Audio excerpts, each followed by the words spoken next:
G'day, I'm Bruce Bailey and welcome to the third episode of Ashley's Plan number 510. Last couple of episodes we made a terrific truck and some trailers to go with it. This time we're going to be dressing up a prime mover, and most people with their wooden toys do that by adding different colours of wood, and that's what we're going to do too today. Also, what sand truck is a sand truck without a loader to go with it? And we're doing that as well.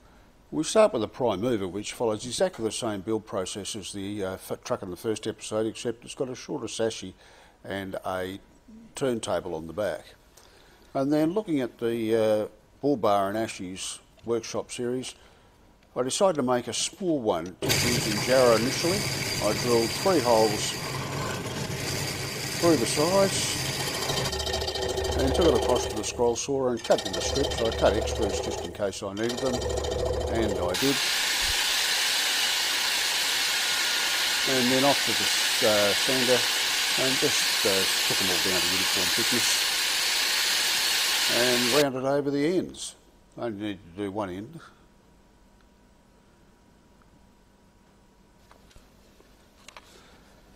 Now here I used just cocktail pricks to put them together.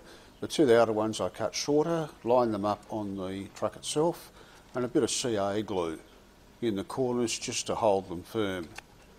From there I snipped off the excess and across the centre again and just trimmed down the starting glue up. And the first thing I did actually off camera, unfortunately, was make a air or wind deflector for the top of the cab, also out of jarrah, and then glued the bull bar on the front.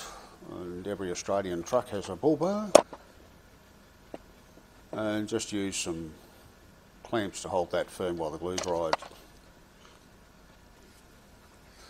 I dry fit the wheels just to test them out. Now the wheels I made out of a hardwood. I found them better than the softwood pine that I'd used in the earlier videos.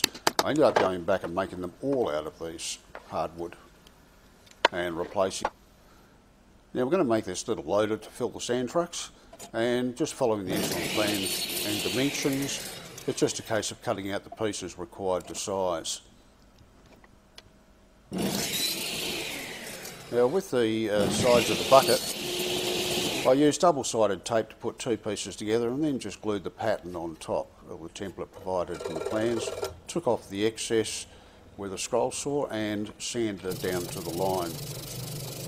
So what we ended up with are 2 identical pieces that we just have to take apart. Now here's the side framework for holding the bucket. 2 identical pieces, just follow the template and make them to shape. Also the bucket arm itself, which connects to the bucket. And all I did was just line it up on the template, mark the appropriate spot and drew the line to trim it off to. Very easy process to follow. Mark the point for the hole, drill the hole, and then just rounded the end off on the sander just to give it a bit of shape there. Now here's the steps. It's better to leave a piece of wood as big as possible when making little pieces like this, just so you've got more to handle.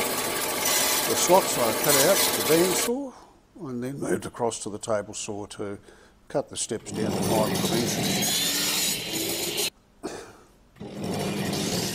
A bit narrow, a bit wide, so I had to narrow it up a bit, and then cut the 2 pieces out.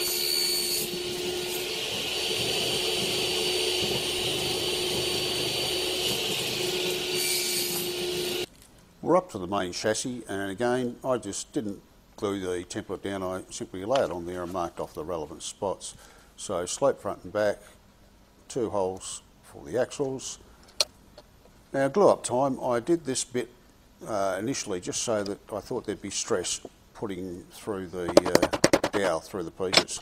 All the holes on this, by the way, are the same size, 5mm as the dowel, because we need a bit of friction there. This is a spacer at the bottom of the cabin, goes between the 2, we line it up and put the exhaust pipe in the engine block. You can choose where to put that. Now this is a spacer that has to go underneath the cab. Make it appropriate and put the lower end of the cab chassis on top of that. And final touch there is to take the small block that you previously cut, and that's the top of the cab.